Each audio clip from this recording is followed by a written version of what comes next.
ఇప్పుడు మీరు తెలుగుదేశం పార్టీలో పనిచేస్తున్నారు. అంటే ఆ పార్టీకి సంబంధించి ఇప్పుడు మనకి జూనియర్ ఎన్టీఆర్ గారు తెలుగుదేశం పార్టీలోకి వచ్చే అవకాశం ఉందా? ఒకవేళ వస్తే ఆయనకి ఎలాంటి పొజిషన్ ఇచ్చే అవకాశం ఉంది దీంట్లో పార్టీలో? జూనియర్ ఎన్టీఆర్ హ్మ్. ఆయన లేదు కదా, రాలేదు కదా. అంటే ఒకవేళ వస్తే అంటే ఇప్పుడు వస్తాయని ప్రచారం జరుగుతోంది. ఇప్పుడు జూనియర్ ఎన్టీఆర్ వస్తారని ఎవరని లేదే. ఏ ప్రచారం జరగడం లేదు. ఆయన ఎప్పుడో వచ్చేటికంటే ఎప్పుడో వచ్చిందో అది జరిగిందో అది జరగలేదు కదా. ఒకవేళ వస్తే ఆయనకి ఎలాంటి పొజిషన్ అంటే ఇస్తారనుకుంటున్నారు మీరు? నేనైతే ఊహించేది ఊహాగానం చేసేది అంటే ఆయనకున్న పరిధి మేరకు కాదు. ఊహాగానం ఎట్లా చేస్తే ఆయన రాజకీయాల్లోకి రాకుండా సినిమాల్లోనే ఉన్నారు కదా. ఇప్పుడు అంటే చూసుకుంటే ఆంధ్రప్రదేశ్‌లో ఏపీ కూటమి పరిపాలన ఎట్లా ఉంది అంటారు? అంటే ఇప్పుడు జగన్ గారి భవిష్యత్తు ఎలా ఉండబోతుందంటారు? ఏపీ విషయానికి వస్తే ఉమ్, అతను నవరత్నాలని 9 హామీలు ఇచ్చి అవి ఏదో ఇంప్లిమెంటేషన్ చేసుకుంటున్నారు. ఇప్పుడు ఇటీవల కాలంలో ప్రజల్లో ఏముంది అని అంటే జిఎస్టీ అని పన్ను వేస్తున్నారు. ముందు వ్యాట్ అయితే తెలిసేది కాదు. జిఎస్టీ అనే తెలుగుకి ప్రతి ఒక్కరికి ప్రతి బిల్లులోనూ సెంట్రల్ జిఎస్టీ, స్టేట్ జిఎస్టీ అని బిల్లులో వేస్తున్నారు. వేస్తున్నారు కాబట్టి పన్నులు కడుతున్నామనేది వాళ్ళకు తెలిసి వచ్చింది ప్రజలకు. వాళ్ళు ఏమనుకుంటున్నారంటే స్కీములు ఇచ్చినా ఏం వాళ్ళ సొంత డబ్బు ఏమీ లేదు కదా, మా డబ్బు మాకే ఇచ్చినారు కదా అనే అభిప్రాయాలు ఉన్నాయి. కొందరు కొన్ని గైడ్ లైన్స్ పెడతారు స్కీముల్లో. గైడ్ లైన్స్ పెట్టినప్పుడు కొందరు ఆ గైడ్ లైన్స్లో ఇమడరు. ఇమడినప్పుడు వాళ్ళకు రాదు, స్కీమ్ రాదు. రానప్పుడు మీరు మేము ఒకటిగా ఉంటాం. ఏదో ఆ, కుమారుడు ఉద్యోగం చేస్తుంటారు, అప్పుడు నాకు రావు కదా, ఏ పథకం రాదు. రానప్పుడు బాధపడతాను.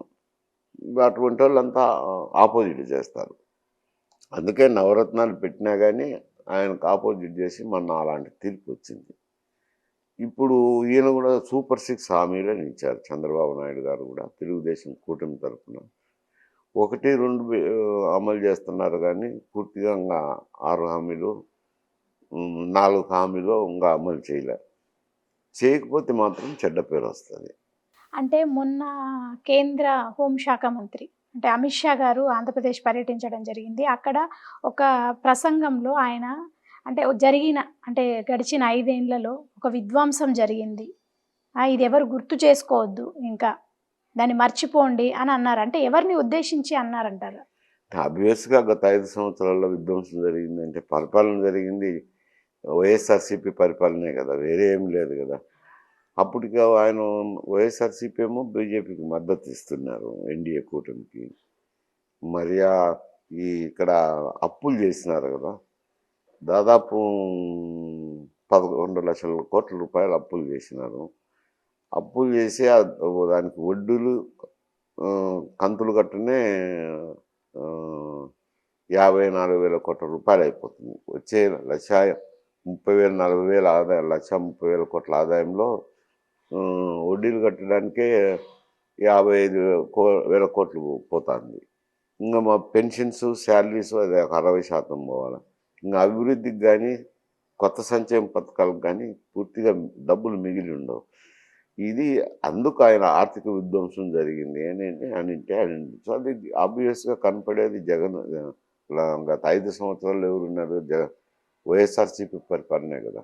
అంటే విధ్వంసం జరిగిందన్నారు. అంటే ఎలాంటి అంటే విధ్వంసం జరిగిందని అంత పెద్ద మాట వాడడానికి రీజన్ ఏంటి అంటే అంటారు? విధ్వంసం అంటే ఏం బాంబులు ఎత్తారలే కానీ అదే కాదు, ఆర్థికంగా పతనమైందని. ఇదే స్కీములు పెట్టడం వల్ల ఆ స్కీములకు అప్పు తెచ్చి స్కీములు పెట్టారు. అంటే అప్పు చేసి పప్పు కూడా అన్నట్టు. ఇప్పుడు వచ్చే ఆదాయము 1,30,000 1,40,000 కోట్లు వస్తుంటుంది ఆదాయం ఆంధ్రప్రదేశ్కి. ఆ 1,40,000 కోట్లలో 1,30,000 కోట్లలో ఈ వడ్డీలకు 55,000 కోట్లు, పెన్షన్లు 60% పోతే మిగిలి లేదు. అందుకని ఆర్థిక విధ్వంసం అంటే ఆర్థిక విధ్వంసం జరిగిందని అది చూసుకొని అప్పులు చేయాలి కదా. అప్పు చేసి పప్పు కూడా తిన్నట్టు ఎక్కువ చేస్తే అంటే మీరు అంటే జగన్ గారి ప్రభుత్వం పరిపాలన అప్పుడు అంటే కరెక్ట్‌గా జరగలేదు అంటారు. పరిపాలన అని కాదు, అంటే ఆర్థిక డిసిప్లిన్ ఫాలో కాలేదు అంటాను. ఫైనాన్షియల్ డిసిప్లిన్ సక్రమంగా ఫాలో కాలేదు. అప్పు చేసి మీరు పండుగ చేసుకుంటే ఎట్టుంటుంది మీ సంసారం? మీకు ఏదో ఆదాయం 10,000 వస్తుంది. మీరు 10,000లోనే నీ సంసారాన్ని గడిపితే అప్పుడు ఒక 1000 మిగిలించుకున్నా నీకు మంచిగా కుటుంబం పాల పాలన సాగించినట్టు. అలాగే ఇక్కడ కూడా ఆదాయం చూసుకొని చేసింటే బాగుండేది. చేయలేదు కాబట్టి అది విధ్వంసం అని అన్నారు. భాష వాడినొచ్చులే కానీ ఆర్థికంగా సక్రమంగా పాటించలేదు, డిసిప్లిన్ పాటించలేదు అని. ప్రజల్ని కూడా మర్చిపోండి అని చెప్పారు ఆ విషయాన్ని, ఇంకా గుర్తు చేసుకోవద్దు అని చెప్పారు ఆయన. గుర్తు చేసుకోవద్దంటే ఆ విషయం ఏమో భవిష్యత్తులో అంటే మంచి జరుగుతుంది. పార్టీని మొత్తం మర్చిపోండి అని అన్నారా, లేకపోతే పార్టీని ఏమని లేదు కదా, ఆ విషయాన్ని మర్చిపోండి, మర్చిపోయి భవిష్యత్తుని గురించి ఆలోచన చేసుకోండి అని అంటారు నేను. అంటే 6 నెలల్లో 3 లక్షల కోట్లు కేంద్ర ప్రభుత్వం శాంక్షన్ చేసింది. కూటమి ప్రభుత్వం పైన ఎంత వరకు నమ్మకం ఉందంటారు, అంటే అలా శాంక్షన్ చేయడం పట్ల? ఇప్పుడు కూటమి ప్రభుత్వం, ఇండియా కూటమి ప్రభుత్వం ఉన్నట్టే కదా అక్కడ. ఎందుకు అని అంటే తెలుగుదేశం పార్టీ జనసేనతో కలిసినప్పుడు అంతకుముందే జనసేనకు భారతీయ జనతా పార్టీకి అంటే ఎన్డీఏ కూటమికి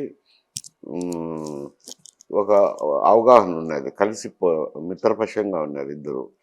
మిత్రపక్షంగా ఉన్నప్పుడు తర్వాత ఒక స్టేజ్లో చంద్రబాబు కూడా మాట్లాడము, డిస్కస్ చేసుకోవడము, తెలుగుదేశం కూటమితో జత కట్టినారు జనసేన. కట్టినప్పుడు ఆయనే చొరవ తీసుకొని అటు బీజేపీని కూడా ఒప్పించి, వాళ్ళకి ఇష్టం లేకపోయినా ఒప్పించి తీసుకొని వచ్చినారు. తీసుకొని వచ్చినాక ఇప్పుడు ఇక్కడున్న ప్రభుత్వాన్ని ఎన్డీఏ కూటమి కింద ప్రభుత్వంగానే ట్రీట్ చేయాలి కదా. ఎన్డీఏ కూటమి ప్రభుత్వంగా ఉన్నప్పుడు కొంచెం ఆర్థిక వనరులు ఇస్తారులేండి. ఇప్పుడు మనకి కేంద్ర ప్రభుత్వం అంటే వైజాగ్ స్టీల్ ప్లాంట్ని ప్రైవేటీకరణ చేస్తాము అన్నారు అప్పట్లో. అయితే ఇప్పుడు మొన్న రామ్మోహన్ నాయుడు గారు ప్రెస్ మీట్లో మాట్లాడడం జరిగింది. అంటే మేము కాపాడుకున్నాము, చంద్రబాబు నాయుడు గారే కారణం, కేంద్రము 11,440 కోట్లు కేటాయించింది అని తెలుస్తోంది. దీనిపై మీరేమంటారు? మంచిదే కదా. ఇప్పుడు విశాఖ ఉక్కు ఫ్యాక్టరీ కావాలని, విశాఖ ఉక్కు ఆంధ్రులకు అని ఉమ్మడి రాష్ట్రం ఉన్నప్పుడు మేము అప్పుడు పీయూసీలో స్టూడెంట్ను, ఆ ఉద్యమంలో కూడా పాల్గొనడం జరిగింది. ఇప్పుడు ఆ విశాఖ ఉక్కు తర్వాత స్టార్ట్ చేసినారు. కాకపోతే అక్కడ ఉండే సమస్య ఏమిటంటే విశాఖ ఉక్కు ఫ్యాక్టరీకి గన్నులు లేవు, ఇనుప గన్నులు లేవు. వాళ్ళు ఓపెన్ మార్కెట్లో ఇనుప ఖనిజాన్ని కొనాల్సింది వస్తుంది. కొనడం వల్ల నష్టాలు జరుగుతున్నాయి. ఇప్పటికైనా కేంద్ర ప్రభుత్వం 11,000 కోట్లతో దాన్ని పునరుద్ధరించిన ఈ గన్నులు ఎక్కడో చోట కేటాయించితే మంచిది. అప్పుడు ఆ స్టీల్ ప్లాంట్ బతకగలదు, మనగలదు. ఆ గన్నులు కేటాయించాలి ఎక్కడో చోట. ఇప్పుడు ప్రస్తుతం ఏపీలో జరుగుతున్న చర్చ ఏంటంటే, అంటే మన టీడీపీ అభిమానుల్లో కానీ, రాజకీయ అంటే టీడీపీ నేతల్లో కానీ చెప్పే విషయం ఏంటంటే, మన లోకేష్ గారిని డిప్యూటీ సీఎం చేస్తారు, తర్వాత ఆయన సీఎం చేయొచ్చు. మరి పవన్ కళ్యాణ్ గారి పరిస్థితి ఏంటి? ఆయన తీసుకునే స్టెప్ ఏంటి నెక్స్ట్? ఆయన బీజేపీలో చేరుతారా, నెక్స్ట్ బీజేపీ తరఫున సీఎంగా అవుతారా అనేది అంటున్నారు. దానిపై మీరేమంటారు? అదేదో మీ ఊహాగానము. ఇప్పుడు డిప్యూటీ చీఫ్ మినిస్టర్ అనేది రాజ్యాంగబద్ధమైన పోస్ట్ కాదు. ఆయన ఒక క్యాబినెట్ మంత్రియే. ఆయనకు డిప్యూటీ చీఫ్ మినిస్టర్ అయినా ఇతర శాఖల్లో జోక్యం చేసుకునేదానికి లేదు. ఆయన శాఖను చూసుకోవచ్చు. ముఖ్యమంత్రి గారు గౌరవప్రదంగా ఉప ముఖ్యమంత్రి అయిన ఒక ఆనర్ ఇచ్చినట్టు.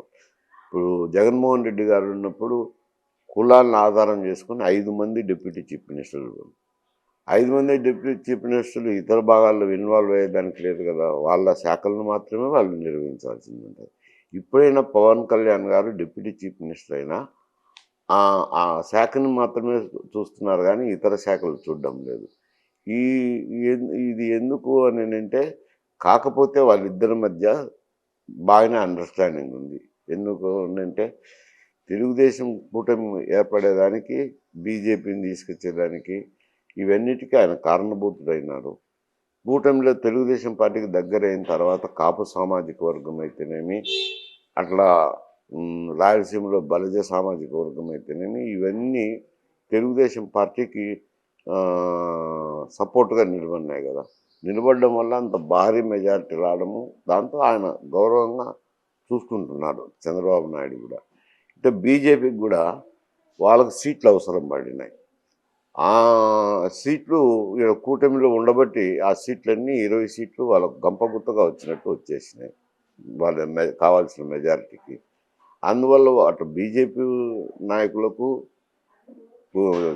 ఎన్డీఏ కూటమి నాయకులకు పవన్ కళ్యాణ్ మీద మంచి అభిప్రాయమే ఉంది. ఇటు చంద్రబాబు నాయుడు కూడా మంచి అభిప్రాయమే ఉంది. మంచి అభిప్రాయం ఉంది కాబట్టి ఆయనేమో ఆయన శాఖ నిర్వర్తిస్తున్నా కొన్ని జనసేన పార్టీ సపరేట్ కాబట్టి ఆ పార్టీ తరఫున కొన్ని నిర్ణయాలు చెప్తా ఉండొచ్చు, ఏదైనా మాటలు మాట్లాడడం, స్టేట్మెంట్లు అంటే ఇచ్చి. ఇప్పుడు సడన్ గా ఈ విషయం ఇప్పుడు బయటకు ఇక్కడ వచ్చింది. లోకేష్ గారికి వచ్చేతడికి ఆయన తండ్రి గారు ముఖ్యమంత్రిగా ఉన్నారు. ఇప్పుడు లోకేష్కు ఉప ముఖ్యమంత్రి ఇస్తే ముఖ్యమంత్రి ఉప ముఖ్యమంత్రి ఒకే ఇంటిలోనా అనేది ఒక ప్రజల్లో చెడ్డ పేరు వచ్చే ఆస్కారం ఉంది. ఆయన 1-2 మార్లు ఆలోచన చేయాలి ఆయన చేసేదానికి. చేయకూడదు అనేది ఏం లేదు. 2-3 జగన్మోహన్ రెడ్డి దగ్గర 5 మంది డిప్యూటీ చీఫ్ మినిస్టర్ ఉన్నప్పుడు ఇంకొక ఆయన చేసిన దానివల్ల ఆయన పదవి తగ్గిపోదు, ఈయనకు పదవి అంటే పెరగదు. ఇద్దరు ఉండొచ్చు అంటారా డిప్యూటీ ఏం సీఎం? తప్పేముంది? ఇంతకుముందు 5 మంది ఉన్నారు కదా, వైఎస్ జగన్మోహన్ రెడ్డి పాలించేటప్పుడు 5 మంది 5 ఉన్నారు. మంది. ఇప్పుడు ఏమి ఇద్దరు ఉంటే ఏం తప్పేముంది? ఆయనదేం పవన్ కళ్యాణ్ హోదా ఏమి తగ్గిపోదు, ఈయనకు పెరిగేదేం లేదు. అంటే నిజంగానే ఇది జరుగుతున్నాయి అంటారా చర్చలు డిప్యూటీ నాకు సీఎం గా? తెలియదు, వాళ్ళు జరుగుతున్నది అంతర్గత వ్యవహారాలు. పెంచినా జరగబోయేది ఏమి లేదు అనేది నేను విశ్లేషణ చేస్తున్నాను. క్యాబినెట్ మినిస్టర్ హోదాలో పనిచేయవలసిందే. కాకపోతే ఇటీవల కాలంలో ఈయన ముఖ్యమంత్రి గారి కుమారుడు కాబట్టి కొందరు మంత్రులు ఆయనతో చర్చించడము, పార్టీ విషయాలు ఆయన చూసుకోవడము ఇండిపెండెంట్గా ఇవన్నీ జరుగుతుంది కాబట్టి తెలుగుదేశం పార్టీలో ఆయన ఇంపార్టెన్స్ అంటే అనుకుంటారు. నెక్స్ట్ సీఎం చేసే ఆలోచన ఉందంటారా లోకేష్ గారిని? అదే చెప్తారండి. ఇప్పుడు చంద్రబాబు నాయుడు చీఫ్ మినిస్టర్గా ఉన్నారు కదా. అదే నెక్స్ట్ ఆయన్ని చేసే అవకాశం కాదు, ఉందా లోకేష్ ఆయన గారు? చేసి అంటే నెక్స్ట్ ఎలక్షన్లో కదా ఉండేది, ఆయన తర్వాత కదా రాబోయేది. ఆయన ఏదన్నా ఉంటే కదా, నేనే ఆ పార్టీలో లేను కదా, నేను వారి ఊహాగానాలు ఊహించి చెప్పడానికి. అంటే ఇప్పుడు ఈ చర్చ బయటకు రావడానికి రీజన్ ఏంటంటారు సడన్ గా? అంటే డిప్యూటీ సీఎం గా లోకేష్ గారిని ప్రకటిస్తామని. కాదు, ఇవన్నీ పత్రికల్లో వచ్చే వార్తలు.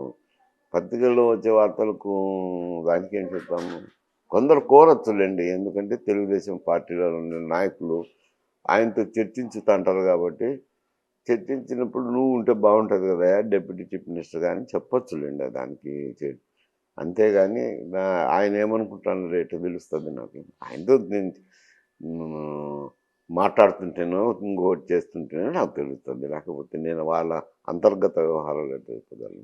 ఇప్పుడు నాగబాబు గారికి క్యాబినెట్ లో మంత్రి పదవి ఇస్తామంటున్నారు. అంటే ఏ శాఖలో ఇవ్వచ్చు అంటారు? అసలు ఇస్తారా లేదా?